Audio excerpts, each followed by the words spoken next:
प्यारे बच्चों, आज हम प्रश्न नंबर 3.4 करेंगे।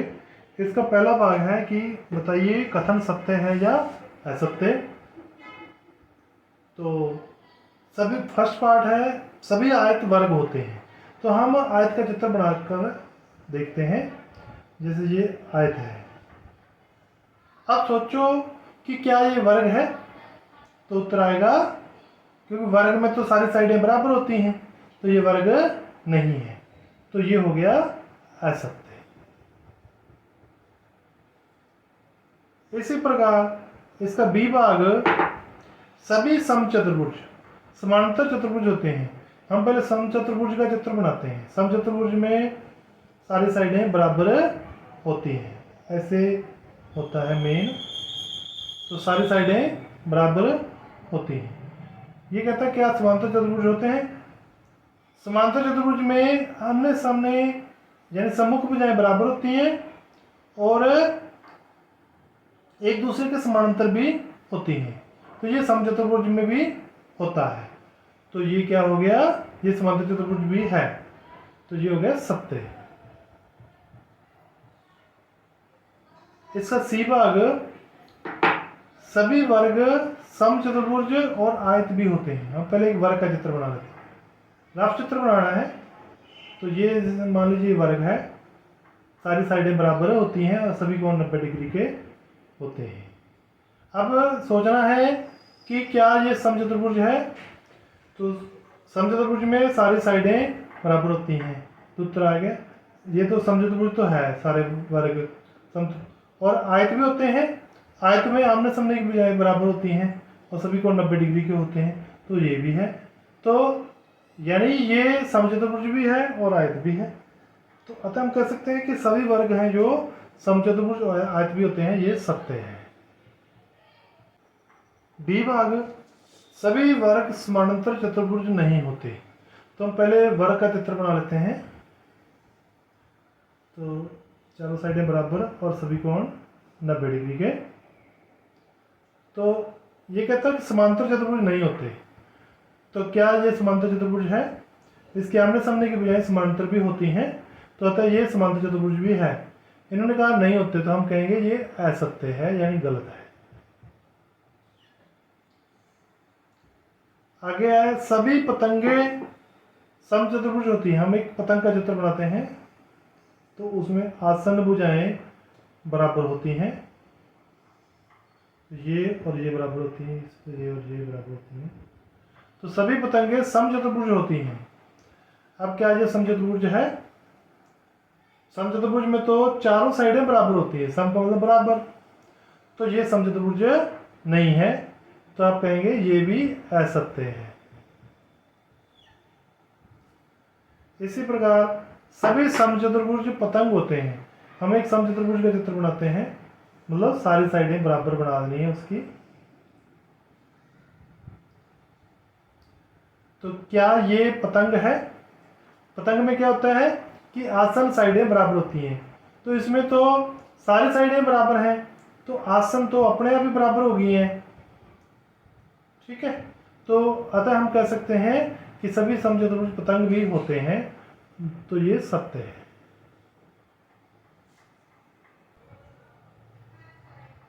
एच भाग, सभी वर्ग समलंब होते हैं। तो हम पहले वर्ग का चित्र बनाते हैं।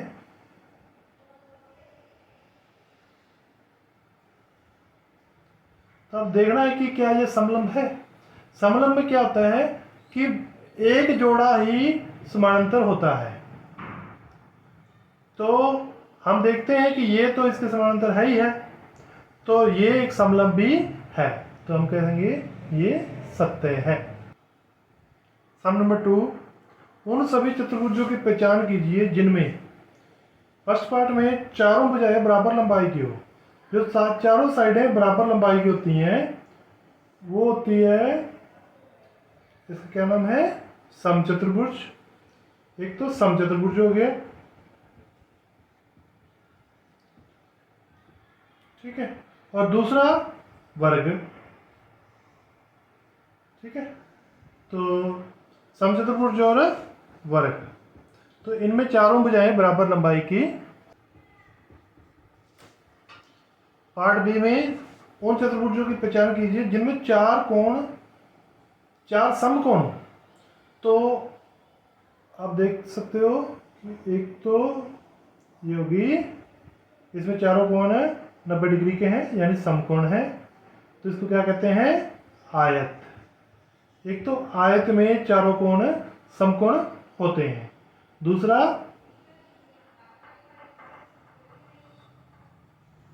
इसको क्या कहते हैं, वर्ग।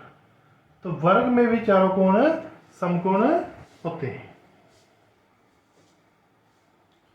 सम नंबर 3, बताइए कैसे एक वर्ग जो है एक चतुर्भुज है। तो जैसे ये वर्ग है,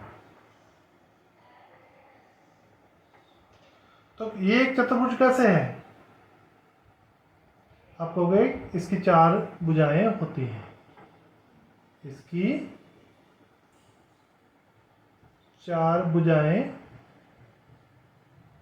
होती हैं, इसी कारण ये एक चतुर्भुज है।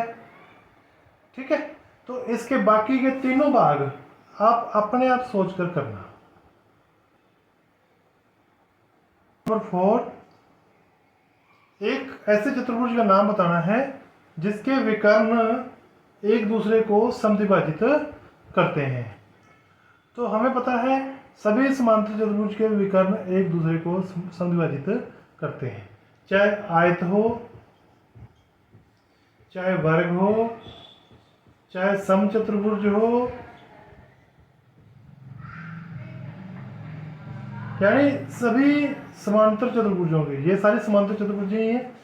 ठीक है, तो इनके विकर्ण एक दूसरे को समद्विभाजित करते हैं।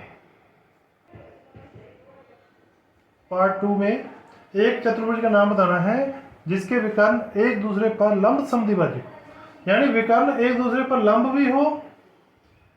जैसे लंब कहा तो भुजाएं बराबर होगी, ये दिमाग में आएगा। ठीक है, तो वो कौन कौन सी हैं, एक तो वर्ग। जो वर्ग होते हैं उसके विकर्ण एक दूसरे पर लंब होते हैं और समद्विभाजक भी होते हैं। तो वर्ग के विकर्ण एक दूसरे पर लंब समद्विभाजक होते हैं।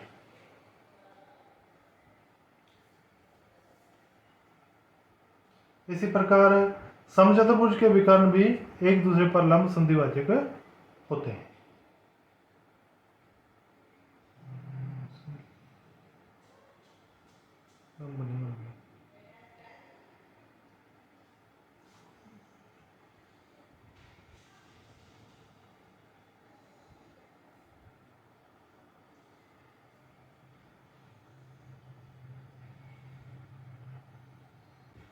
पार्ट 3 में एक चतुर्भुज का नाम बताना है जिसके विकर्ण बराबर हों। तो बराबर विकर्ण होते हैं एक तो वर्ग में, वर्ग, दूसरा आयत में। तो इनमें जो विकर्ण होते हैं वो बराबर होते हैं, ये और ये बराबर होंगे। तो जितने भी 90 डिग्री वाली आकृतियां हैं उनमें विकर्ण बराबर होते हैं। बताइए कि एक आयत है जो उत्तल चतुर्भुज कैसे है। जैसे आयत है जो, तो ये उत्तल चतुर्भुज कैसे है। उत्तल चतुर्भुज वो होती है जिसके जो विकर्ण होते हैं उसके अंतर्भाग में ही होते हैं। तो इसके विकर्ण है जो इसके अभ्यंतर में ही है, इसकी ये दोनों विकर्ण जो इसके अभ्यंतर भाग में होते हैं। तो इसी कारण ये एक उत्तल चतुर्भुज भी है। तो आप लिख दोगे इसके विकर्ण अभ्यंतर भाग में ही है।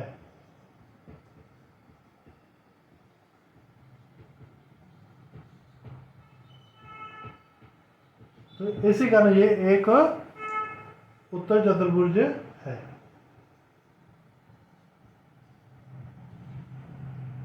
इसको उत्तल चतुर्भुज भी कहते हैं।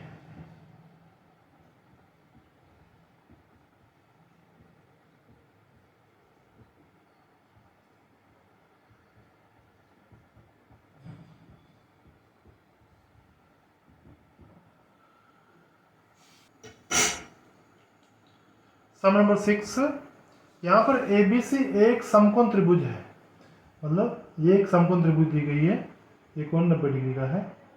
O जो है समकोण के सम्मुख, ये समकोण के सम्मुख भुजा है AC, इसका मध्य बिंदु है यहाँ पर O दिया गया है। O यानी AC का मध्य बिंदु है, यानी बीच वाला, जितना इधर है उतना इधर। तो बताइए कैसे बिंदु O जो है A, B और C से बराबर दूरी पर है। इसको करने के लिए हम इसकी एक रचना करते हैं। हम इसको इसके समानांतर AB के समानांतर एक रेखा खींच देते हैं यहाँ से C बिंदु से।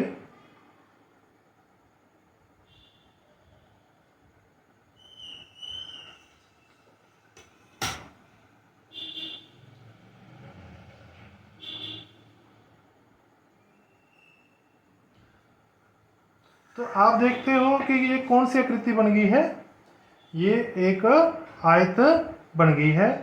और आयत के विकर्ण जो होते हैं एक दूसरे के बराबर होते हैं और एक दूसरे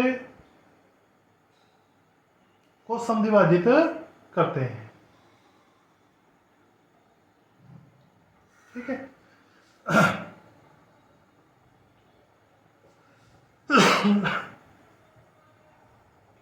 यानी समद्विभाजित करने का मतलब होता है कि BO और OD बराबर होंगे,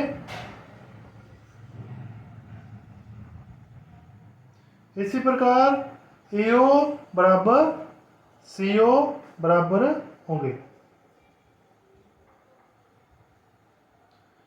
तो यानी O बिंदु हमारे पास इन दोनों, क्योंकि आयत के जो विकर्ण हैं वो एक दूसरे के बराबर होते हैं, तो हम कह सकते हैं कि AC बराबर, क्योंकि आयत के विकर्ण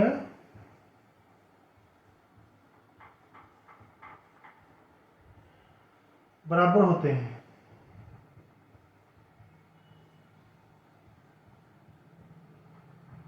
इसी को हम कह सकते हैं कि AC बराबर BD। तो अब AC और BD बराबर हैं, तो और एक दूसरे को वो इनके आधे भी बराबर होंगे, तो हम कह सकते हैं कि 1/2 AC बराबर 1/2 BD। तो 1/2 AC का मतलब होता है, हम कह सकते हैं कि आधा AO, तो हम कह सकते हैं कि AO बराबर है इस BD का भी आधा, तो हम कह सकते हैं कि BO। ठीक है। और AO बराबर BO हो गया। और आयत के विकर्ण एक दूसरे को समद्विभाजित भी करते हैं, आयत के विकर्ण एक दूसरे को समद्विभाजित भी करते हैं।